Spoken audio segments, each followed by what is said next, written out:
इस नदी की धार से ठंडी हवा आती तो है, और नाव जर्जर ही सही लहरों से टकराती तो है, और एक चिंगारी कहीं से ढूंढ लाओ दोस्तों, इस दिए में तेल से भीगी हुई बाती तो है, इस दिए में तेल से भीगी हुई बाती तो है। नमस्कार, सत श्री अकाल, अस्सलाम वालेकुम और हर हर महादेव। मैं नीतीश नंदनी बेसिक शिक्षा के इस ऑनलाइन परिवार में आपका स्वागत करता हूं। तो चलिए शुरू करते हैं 2020 सीरीज का आज का पहला सेशन, और पहला प्रश्न देखते हैं। 20 मिनट में 20 क्वेश्चन करेंगे। आप कमेंट बॉक्स में जाकर जरूर बताइएगा हर वीडियो में कि कितने क्वेश्चन आपके सही हुए। तो 2020 सीरीज का ये पहला प्रश्न आपके सामने आ रहा है। चलिए पहला प्रश्न, which is the not a primary colour from the following, यानी कि कह रहा है ये चारों में से कौन सा जो है प्राथमिक रंग नहीं है। तो चलिए इसका सही जवाब होगा भूरा। भूरा जो है वो क्या है, वो प्राथमिक रंग नहीं है। ठीक है, चलिए अगला, माइक्रोस्कोप का उपयोग निम्नलिखित में से किसके अध्ययन के लिए किया जाता है, यानी microscope is the use of the study of which of the following, किस चीज के अध्ययन के लिए हम माइक्रोस्कोप का यूज करते हैं। तो चार ऑप्शन है, दूरी की वस्तुएं, आसपास की वस्तु, छोटी वस्तु, या सूक्ष्म और आसपास की वस्तु। तो इसका सही जवाब होगा सूक्ष्म और आसपास की वस्तु के लिए। ठीक है, चलिए कह रहा है a person of which blood group can be the universal donor, कह रहा है किस रक्त समूह का व्यक्ति जो होता है वो सार्वभौमिक दाता हो सकता है, मतलब कि सबको अपना ब्लड दे सकता है। तो चलिए ऑप्शन है ओ, ए, बी और ए। तो इसका सही जवाब होगा ओ ब्लड ग्रुप का जो व्यक्ति होता है वो किसी को भी ब्लड दे सकता है। ठीक है,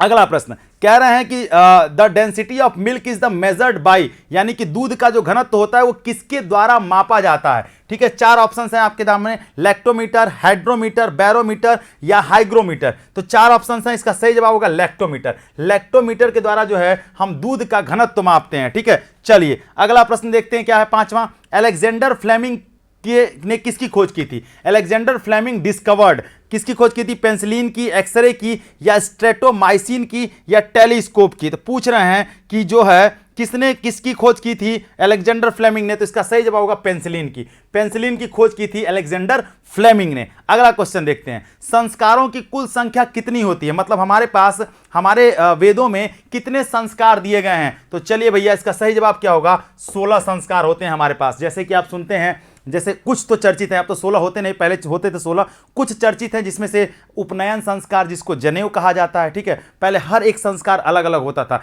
गर्भधान से लेकर के, और अंतिम संस्कार जिसे हम कहते हैं, अंतिम संस्कार जिसे यज्ञ, जिसे हम लोग क्या कहते हैं, जिसे हम कहते हैं दाह संस्कार, मतलब इंसान की कहानी खत्म है, लास्ट जो होता है 16वां संस्कार।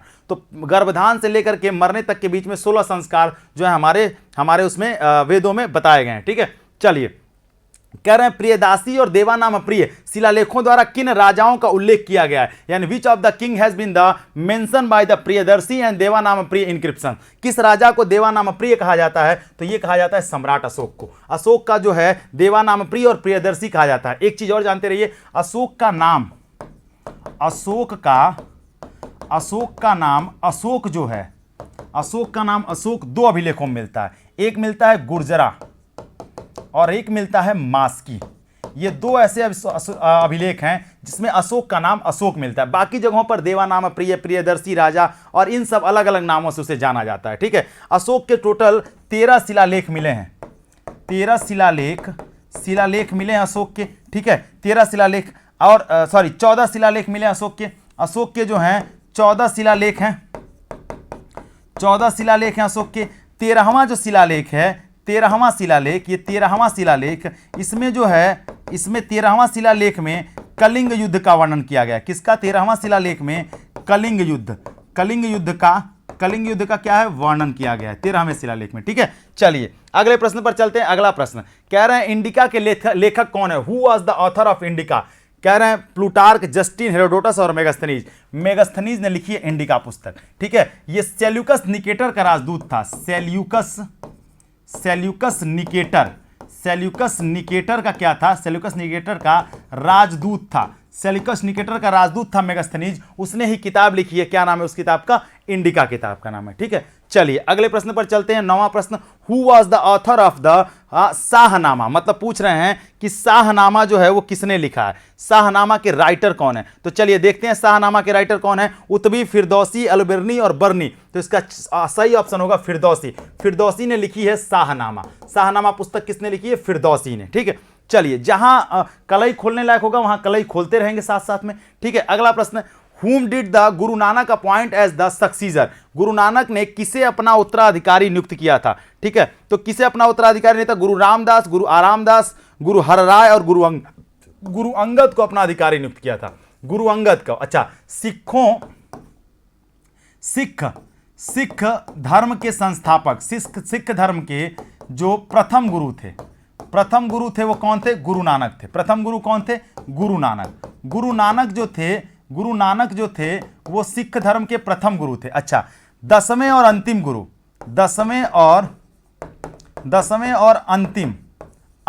कौन थे, दसवें और अंतिम गुरु, गुरु गोविंद सिंह जो थे वो दसवें और अंतिम गुरु थे। इन्होंने 5 ककार की बात की है, 5 ककार की बात की है। क्या क्या है 5 ककार में, सबसे पहले केस, दूसरा कहते हैं कंघा, तीसरा कहते हैं कड़ा, चौथा कहते हैं कच्छा और पांचवा कहते हैं कृपाण। ये 5 चीजें सिखों के पास होनी बहुत जरूरी हैं। ये कौन कहता है, गुरु गोविंद सिंह कहते हैं। और कहते हैं अपने नाम के अंत में सिंह शब्द का प्रयोग करें, सिंह शब्द का प्रयोग करें। कौन कहता है, गुरु गोविंद सिंह कहते हैं। ठीक है, ये कलई भी साथ में हम लोग खोलते चलेंगे ताकि सारी चीजें आपको साथ साथ में याद होती चले। अगला प्रश्न देखेंगे। अगला प्रश्न क्या है, कह रहे हैं खुसरो किस मुगल सम्राट के पुत्र थे। कह रहे हैं खुसरो जो था वो किस मुगल सम्राट का पुत्र था, यानी अकबर का, जहांगीर का, शाहजहां का और बहादुर शाह प्रथम का। अगर ऐसे देखेंगे ना तो जहांगीर का जो लड़का था ना, जहांगीर का लड़का जो था शाहजहां, जहांगीर का जो लड़का था शाहजहां, इसी का नाम था खुसरो। जहांगीर का जो लड़का था शाहजहां, इसी का नाम था खुसरो। और इसी खुसरो की सहायता की थी, इसी खुसरो की सहायता की थी किसने की थी, सिखों के 5वें गुरु, सिखों के 5वें गुरु जो थे, सिखों के 5वें गुरु, गुरु अर्जुन देव, गुरु अर्जुन जो थे, गुरु अर्जुन देव ने, सिखों के 5वें गुरु गुरु अर्जुन देव ने, इन्हीं सिखों के 5वें गुरु गुरु अर्जुन देव ने खुसरो की सहायता की थी। इसीलिए जहांगीर ने जो है इनको फांसी दे दी थी। जहांगीर ने इनको क्या दे दी थी, फांसी दे दी थी। ठीक है, किसको, सिखों के गुरु गुरु अर्जुन देव को। ठीक है, चलिए अगले प्रश्न पर चलते हैं। कह रहे हैं विनिमय अधिनियम किस वर्ष में पारित किया गया, यानी in which year of the regulating act passed. पूछ रहा है विनिमय अधिनियम कब आया था, 1753, 1757, 1764 या 1773। इसका सही जवाब होगा 1773। रेगुलेटिंग एक्ट अंग्रेजों द्वारा बना के भेजा गया इंडिया के लिए पहला कानून था। और इसमें जानते हैं क्या किया गया, कलकत्ता में, इसमें किया गया कलकत्ता में एक उच्चतम न्यायालय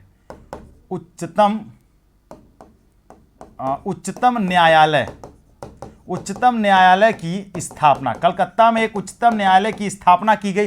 ठीक है, और उसके पहले जो न्यायाधीश थे एलिजा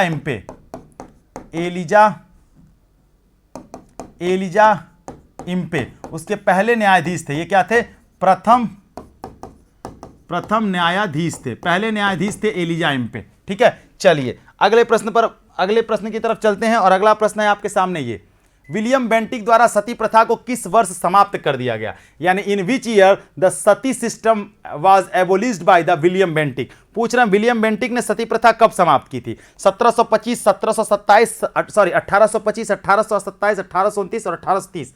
1829 में। अच्छा, इसमें नाम आता है राजा राम मोहन राय का नाम आता है, और अकबर द्वितीय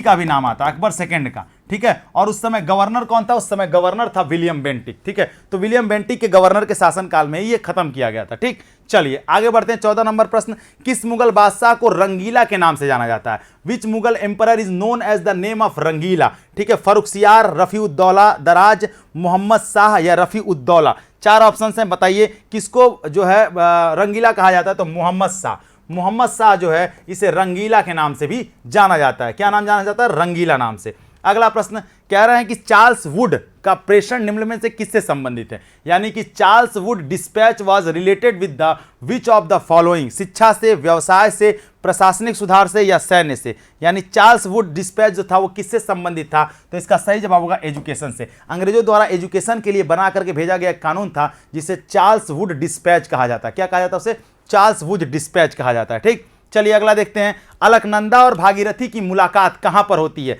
यानी अलकनंदा और भागीरथी जो हैं वो कहां पर मिलती हैं, प्रयाग में, विष्णु प्रयाग में, देव प्रयाग में, कर्ण प्रयाग में या बद्री प्रयाग में। तो बताइए कहां मिलती हैं, तो ये देव प्रयाग में मिलती हैं। कहां पर मिलती हैं, देव प्रयाग में मिलती हैं। अच्छा, आपको बता दें कि ये जो भागीरथी है ना, ये जब गंगोत्री से गंगा निकलती है तो उनका नाम होता है भागीरथी। भागीरथी क्या होता है उनका नाम, भागीरथी। लेकिन ये देवप्रयाग में जब पहुंचती हैं और अलकनंदा से मिलती हैं, तो जब भागीरथी में कौन सी नदी मिलती है, भागीरथी में मिलती है अलकनंदा। अलकनंदा मिलती है और इन दोनों को क्या कहा जाता है, इन दोनों की संयुक्त धारा को गंगा कहा जाता है। क्या कहा जाता है, गंगा। या गंगा जो है मैदानी भागों में कहां से प्रवेश करती है, मैदानी भागों में यानी प्लेन एरिया में कहां पर आती है, मैदानी भागों में, तो हरिद्वार में। कहां पर आती हैं, हरिद्वार में। हरिद्वार में गंगा जो है मैदानी भागों में प्रवेश कर जाती हैं। गंगा जो है भारत की सबसे लंबी नदी है। गंगा कितना बहती है, 2525 किलोमीटर। 2525 किलोमीटर बहती है गंगा टोटल भारत में। भारत की सबसे लंबी नदी मानी जाती है। ठीक है, चलिए अगले प्रश्न पर चलते हैं। कह रहे हैं कि सबरीमाला निम्नलिखित में से किस राज्य में है, इन विच of the following state Sabarimala is located, Andhra Pradesh, Tamil Nadu, Kerala और कर्नाटक। सबरीमाला मंदिर कहां पर है, तो केरल में है। अभी इसमें बवाल चल रहा था सबरीमाला मंदिर में, चूंकि महिलाओं का प्रवेश वर्जित है, सबरीमाला मंदिर में महिलाओं का प्रवेश वर्जित है, इसीलिए सबरीमाला मंदिर पे बवाल चल रहा था। ठीक है, अगर यहाँ केरल की बात आई है तो चलिए, चूंकि स्टैटिक जीके की बात हो रही है तो इसको करंट में भी देख लेते हैं। पी विजयन जो है, पी विजयन वहां के क्या है, वहां के सीएम है पी विजयन, और वहां के गवर्नर है आरिफ मोहम्मद खान। आरिफ मोहम्मद खान जो है वो क्या है, वो वहां के गवर्नर हैं। और तिरुअनंतपुरम ये भी साथ में आपको याद हो जाएगा, ये क्या वहां की कैपिटल है। ठीक है, चलिए अब आगे बढ़ते हैं अगले प्रश्न पर। बैलाडीला किसके उत्पादन के लिए प्रसिद्ध है, यानी Bailadila is famous of the production, किस चीज के लिए बैलाडीला जाना जाता है। ठीक है, तो चार ऑप्शन हैं, लौह अयस्क, बॉक्साइट, कोयला और अभ्रक। बैलाडीला जो है वो आयरन ऑक्साइड के लिए जाना जाता है। किसके लिए जाना जाता है, बैलाडीला में सबसे ज्यादा क्या होता है, आयरन ऑक्साइड होता है। ठीक है, चलिए लौह अयस्क के लिए जाना जाता है। चलिए अगला प्रश्न देखते हैं, और अगला प्रश्न 19 नंबर प्रश्न है, मतलब हम लोग T20 के करीब पहुंच चुके हैं। भारत में अभ्रक का सबसे बड़ा उत्पादक राज्य कौन सा है, झारखंड, राजस्थान, उड़ीसा और Andhra Pradesh. Which state is the largest producer of mica in India. ठीक है, चार ऑप्शन से बताइए अभ्रक सबसे ज्यादा कहां होता है। ठीक है, तो अभ्रक जो है सबसे ज्यादा होता है आंध्र प्रदेश में। ठीक है, उड़ीसा का भी नाम आता है, आप उड़ीसा भी कहीं कहीं पढ़ेंगे, लेकिन आंध्र प्रदेश में अभ्रक जो है सबसे ज्यादा, अभ्रक का उत्पादन आंध्र प्रदेश में होता है। ठीक है, चलिए तो अब बढ़ते हैं हम लोग, अगला लास्ट क्वेश्चन है इस सीरीज का कि भारत का कौन सा राज्य तीन देशों यानी नेपाल, भूटान और चीन से साथ अपनी सीमा साझा करता है। Which state of India share this border with 3 countries Nepal, Bhutan and China. Arunachal Pradesh, Meghalaya, Paschim Bengal और सिक्किम। कौन सा भारत का ऐसा राज्य है जो तीन तरफ से घिरा हुआ है, सिक्किम। तीन देशों के सीमा साझा करता है सिक्किम। सिक्किम की राजधानी है गैंगटोक, गैंगटोक सिक्किम की राजधानी है। ठीक है, और तीस्ता नदी जो है सिक्किम से सीधे बांग्लादेश में आती है। ठीक, तो चलिए इतने क्वेश्चन जो थे ये तो सबसे था लास्ट क्वेश्चन, 20वां क्वेश्चन, और यहीं पर जो है ये सीरीज खत्म होती है। ये जो है सीरीज खत्म होती है, 599 का क्रैश कोर्स है। और आज जो है T20 सीरीज को हमने खत्म किया, यहाँ पर T20 सीरीज को खत्म कर दिया। ठीक है, ये T20 सीरीज सोचिए हम लोगों ने इतने कम समय में इतना जल्दी इतने सारे क्वेश्चन हल कर लिए, तो अगर हम ऐसे ही कम समय में, क्योंकि समय है नहीं, कम समय में ज़्यादा नंबर ऑफ क्वेश्चन हल करेंगे तो ज़्यादा अच्छा होगा। तो चलिए तब तक आप अपना ख्याल रखिएगा, जहाँ रहिए, जैसे रहिए, स्वस्थ रहिए, मस्त रहिए, और हाँ सबसे बड़ी बात क्या है, खूब पढ़िए, क्योंकि पढ़ने के अलावा कोई विकल्प नहीं है। तब तक के लिए धन्यवाद, जय हिंद। और हाँ एक रिक्वेस्ट आप सभी लोगों से, कमेंट सेक्शन में जरूर बताइएगा कि T20 सीरीज कैसी लगी, 2020 खेल के कैसा लगा, कितने क्वेश्चन आपने 20 गेंदों में जो कितने रन आपने बनाए, ये जो 20 गेंद आपको मिली इसमें कितने रन आपने बनाए, कितने क्वेश्चन आपने सही किए। चलिए तब तक के लिए धन्यवाद, जय हिंद।